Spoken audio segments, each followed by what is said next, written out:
আর মাত্র কিছুক্ষণের অপেক্ষা এবং তারপরই দুপুর 3:01 শুভাংশু শুক্লা আরো 3 মহাকাশচারীকে নিয়ে তারা পৃথিবীর মাটি ছোবেন। গতকালই সফলভাবে সম্পন্ন হয়েছে আনডকিং প্রক্রিয়া এবং পৃথিবীর উদ্দেশ্যে রওনা হয়েছেন তারা। প্রায় 22.5 ঘন্টার এই সফর যা আর কিছুক্ষণ পরই শেষ হতে চলেছে এবং নিঃসন্দেহে গোটা বিশ্বের নজর রয়েছে সেই মুহূর্তের দিকে। দুপুর 3:01 যখন ক্যালিফোর্নিয়ার সান দিয়েগোর উপকূলে হবে সেই স্প্ল্যাশ ডাউন। বিভিন্ন সময় ছবি আমরা রেখেছি আপনাদের সামনে, সেই ছবি রেখেছি যখন গত 25শে জুন যখন শুভাংশু শুক্লারা আরো 3 মহাকাশচারীকে নিয়ে তারা আন্তর্জাতিক স্পেস স্টেশনের উদ্দেশ্যে রওনা হয়ে যান এবং গোটা বিশ্ব সেই মুহূর্তের সাক্ষী থেকেছিল এবং তারপর 18 দিন ধরে তারা সময় কাটিয়েছেন আন্তর্জাতিক মহাকাশ স্টেশনে এবং সেখানে 60টিরও বেশি তারা গবেষণা চালিয়ে গিয়েছেন এবং তারপর এবার পৃথিবীর মাটি ছোঁয়ার অপেক্ষা। একই সঙ্গে রেখেছি বিভিন্ন সময়ের ছবি আন্তর্জাতিক স্পেস স্টেশন যেখানে 18 দিন ধরে তারা বিভিন্ন রকম পরীক্ষামূলক গবেষণা চালিয়ে গিয়েছেন এবং অবশ্যই এখন সেই ফলাফল নিয়ে তাদের পৃথিবীতে ফেরার অপেক্ষা। প্রশান্ত মহাসাগরের বুকে অবতরণ করবে শুভাংশু শুক্লাদের সেই ক্যাপসুল এবং প্রথমে যার গতিবেগ থাকবে 28,000 কিলোমিটার প্রতি ঘন্টা। এই গতিতে তারা পৃথিবীর দিকে ফিরছেন, যদিও সেই গতিবেগ ক্রমশই কমে আসবে এবং তারপর প্রশান্ত মহাসাগরের বুকে অবতরণ করবে তাদের ক্যাপসুল। 22.5 ঘন্টার যাত্রা করে মহাকাশ থেকে ফিরছেন শুভাংশু শুক্লারা।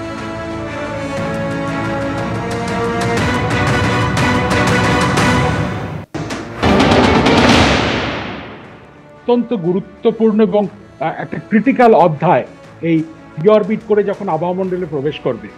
এখনো অবধি যা পরিকল্পনা আছে তাতে আজকে ভারতীয় সময় 2:07 নাগাদ সে প্রবেশ করবে আমাদের বায়ুমণ্ডলের আবহাওয়ামণ্ডলের মধ্যে এবং তার কিছু পরেই 2:26 নাগাদ এই ক্যাপসুলের তলায় যে একটা ট্রাঙ্ক মতো আছে এবং তাতে সৌর প্যানেল লাগানো আছে সেটা তারা ছেড়ে দেবে, খুলে দেবে, জেটিসন করবে এবং সেটি অন্যভাবে সে আবহাওয়ামণ্ডলের মধ্যে যেতে গিয়ে হয়তো পুরো ভস্ম হয়ে যাবে। আর তার উপরে যে তাপ নিরোধক যে একটা ঢাকনা আছে, যে ঢাকনাটা খুলে ইন্টারন্যাশনাল স্পেস স্টেশনের সঙ্গে তার যুক্তিকরণ হয়েছিল, সেই ঢাকনাটা কিন্তু চাপা দিয়ে দেওয়া হবে।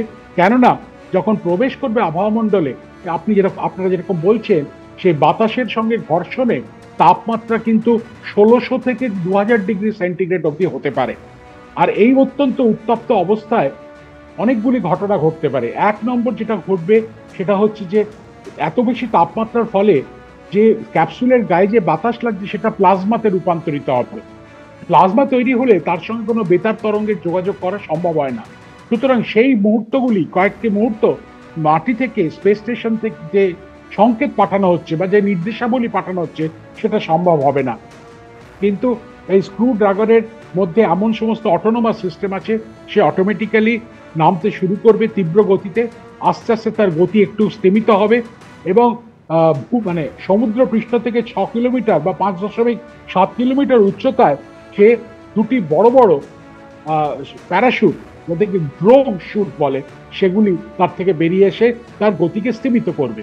কেননা সে যখন ওই উচ্চতায়, তার তখন গতিবেগ প্রায় 450 কিলোমিটার প্রতি সেকেন্ড গতিবেগ, কিন্তু সেটাকে আস্তে আস্তে একটু কমিয়ে নিয়ে সমুদ্রপৃষ্ঠ থেকে 2 কিলোমিটার উচ্চতায় যখন আসবে তখন আরো 3টে নতুন প্যারাশুট বেরোবে।